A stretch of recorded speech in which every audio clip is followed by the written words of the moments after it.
کہ وہ لوگ کہ جنہوں نے اپنی رضا کو ہماری ذات کے اوپر قربان کر دیا، اپنی جان کے بدلے کے اندر ہماری رضا کو خرید لیا، اپنی قوت طاقت اور جان کو ہمارے آگے بیچ دیا۔ اللہ تعالیٰ ارشاد فرماتا ہے وَمِنَ النَّاسِ مَن يَشْرِي نَفْسَهُ ابْتِغَاءَ مَرْضَاتِ اللَّهِ وَاللَّهُ رَءُوفٌ بِالْعِبَادِ۔ فرمایا کہ وہ لوگ کہ جنہوں نے اپنی ذات کو، اپنی جان کو،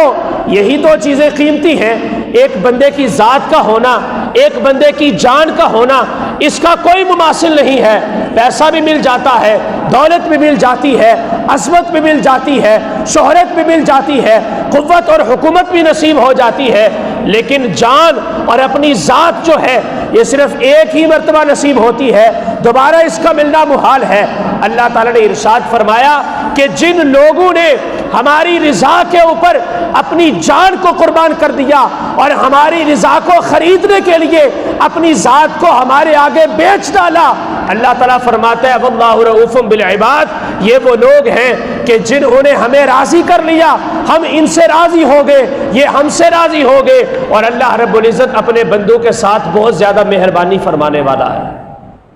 بڑی محبت فرمانے والا ہے، شفقت فرمانے والا ہے۔ قرآن پاک کے اندر سورہ حدید کے اندر اللہ تعالیٰ نے ارشاد فرمایا آمنوا باللہ ورسولہ، اللہ اور اللہ کے رسول کے اوپر ایمان رکھو، وانفقوا مما جعلکم مستخلفین فی الارض، فرمایا کہ جو تمہیں زمین کے اندر بطور خلافت ہم نے تمہیں قوت، ثروت، مال اور دولت عطا فرمایا ہے، وانفقوا، اس میں سے اللہ رب العزت کے راستے کے اندر خرچ کرو۔ یہ تمہارا اپنا مال تو ہے ہی نہیں، اس کے اوپر تو تمہاری ملکیت کا حکم ہی نہیں ہے، یہ تو ہم نے تمہیں سرمایہ جو ہے وہ تمہاری عظمت اور تمہاری عزت اور وقار کے حساب سے دیا ہے، ہم نے تمہیں اپنا خلیفہ بنا کے دنیا کے اندر بھیجا ہے۔ در حقیقت اگر اس مال اور دولت اور جتنی بھی نعمتیں تمہیں میسر آنے والی ہیں، اگر اس کا کوئی مالک حقیقی ہے تو وہ صرف اور صرف اللہ رب العزت ہے، اس کے علاوہ اس کا کوئی حقیقی مالک نہیں ہے۔ تو فرمایا کہ ہم نے تمہیں اس دنیا کے اندر خلیفہ بنا کے بھیجا ہے، اس دنیا کے اندر اگر تمہیں حکومت مل گئی پھر بھی تم ہمارے خلیفہ ہو، اگر تمہیں عظمت مل گئی پھر بھی تم ہمارے خلیفہ ہو، اگر تمہیں دولت اور پیسہ مل گیا تو پھر بھی تم ہمارے خلیفہ ہو، اس مال کے اعتبار سے بھی تمہیں خلافت ملی ہے، اصل مالک اس کے ہم ہیں، لہٰذا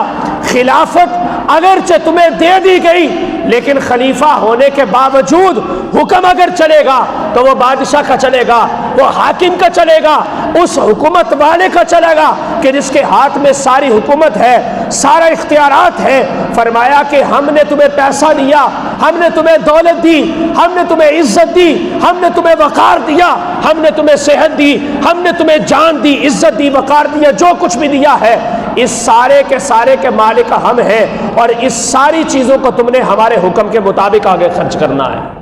اس کے تم خود مالک نہیں ہو۔ پھر تمہیں بالکل بھی اس بات کا گھمنڈ نہیں ہونا چاہیے اور اس بات کا اقرار نہیں کرنا چاہیے کہ یہ مال میں نے کمایا، میں نے شب و روز ایک کیے،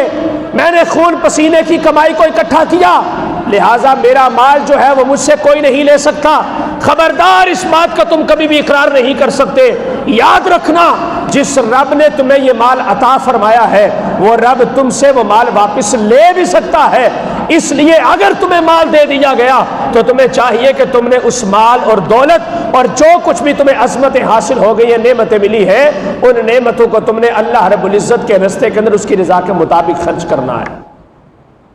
تو یہ دو کنسپٹ جو ہے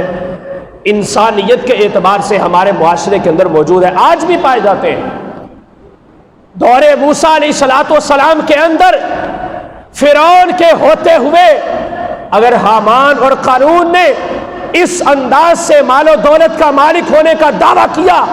کہ انہوں نے کہا کہ ہم اس کو کسی کے راستے کے اندر خرچ نہیں کریں گے، اس کے ہم خود ساختہ اور حقیقی مالک ہیں، آج بھی ہمارے گلی کوچے کے اندر بہت سارے ایسے لوگ نظر آتے ہیں کہ وہ اپنی نفسانی خواہشات کے اوپر،